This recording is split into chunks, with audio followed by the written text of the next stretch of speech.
Le Seigneur soit avec vous. Et avec votre esprit. Évangile de Jésus-Christ selon saint Marc. Gloire à toi, Seigneur.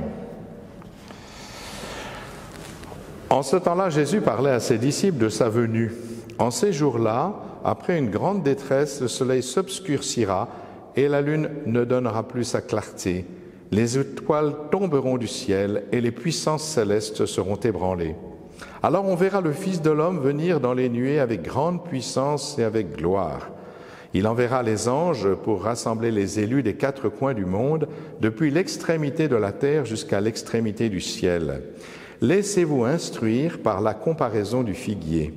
Dès que ses branches deviennent tendres et sortent des feuilles, vous savez que l'été est proche. De même, vous aussi, lorsque vous verrez arriver cela, sachez que le Fils de l'homme est proche à votre porte. Amen, je vous le dis, cette génération ne passera pas avant que cela n'arrive. Le ciel et la terre passeront, mes paroles ne passeront pas. Quant à ce jour et à cette heure, nul ne les connaît, pas même les anges dans le ciel, pas même le Fils, mais seulement le Père. Acclamons la parole de Dieu. Louange à toi, Seigneur Jésus.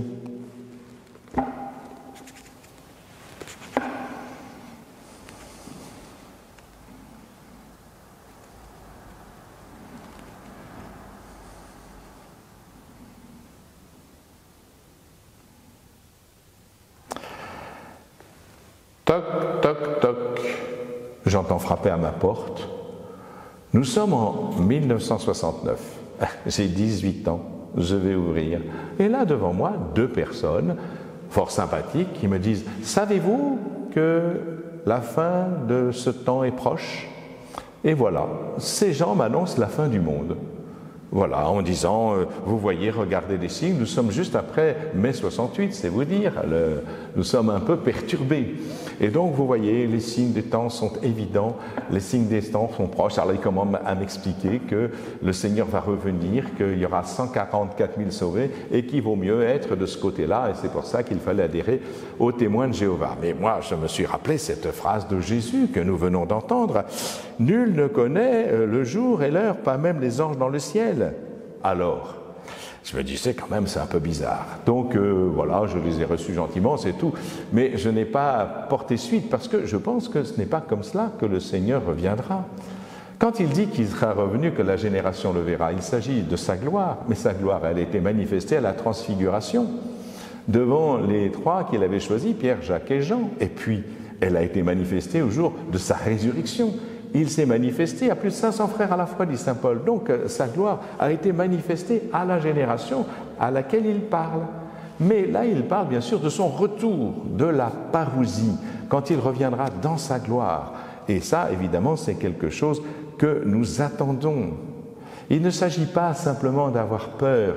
Aujourd'hui, on veut nous faire peur. Vous savez, dans les réseaux sociaux, si vous regardez un peu, il y a toujours des tas d'apocalypses. Ça y est, c'est la fin, vous êtes finis. Alors, les témoins de Jéhovah ont donné un peu la mode. Donc maintenant, tout le monde y va de son apocalypse, en essayant de nous faire peur. Vous savez ce qui vous attend?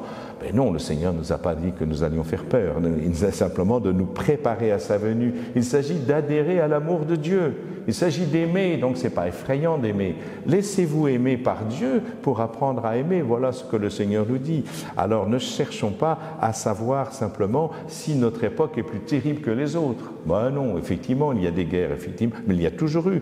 Regardez l'histoire des hommes, vous allez voir. C'est une suite de guerres, de famines, d'horreurs de toutes sortes. C'est pas nouveau, donc ce temps n'est pas plus effrayant qu'avant, n'est plus ni moins ni plus heureuse qu'une autre. Il y a même des choses plutôt qui se sont améliorées, semble-t-il. Donc, la question, c'est qu'il nous faut comprendre pourquoi ce monde est comme cela et que depuis si longtemps. Parce que nous avons rompu avec Dieu. C'est ça le vrai problème. C'est que nous sommes devenus ignorants du projet de Dieu, qui est un projet de bonté. Quand le Seigneur a créé le monde, il a dit « Dieu vit que cela était bon ». Et quand il a créé l'humanité, il a vu que c'était très bon. Et la question, c'est qu'est-ce que nous faisons de cette bonté que le Seigneur nous a confiée? Qu'est-ce que nous faisons de cette création bonne que le Seigneur nous a confiée? Qu'est-ce que nous faisons de ce que nous sommes, qui a été créé très bon, pour que nous puissions répondre à l'amour de Dieu. Mais pour répondre à l'amour de Dieu, encore faut-il être libre. Que faisons-nous de cette liberté? Sans Dieu, vraiment, ce monde est stupide. Il est sans objet, il est absurde. Si vraiment tout conduit à la mort, si le principe d'entropie est le principe qui va faire que tout disparaît, mais c'est une absurdité totale. Or, ce n'est pas le projet de Dieu.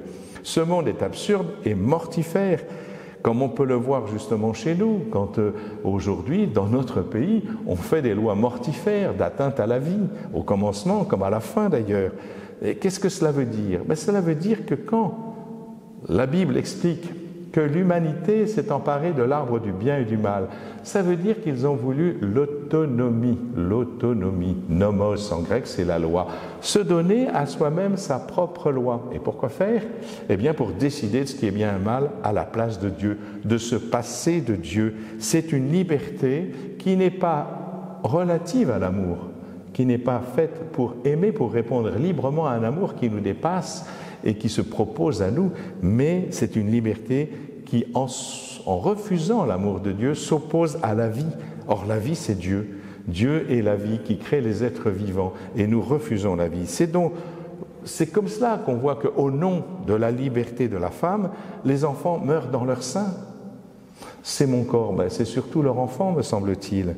Après, au nom de la liberté individuelle, que l'on va achever des vieillards en les persuadant qu'ils sont de trop.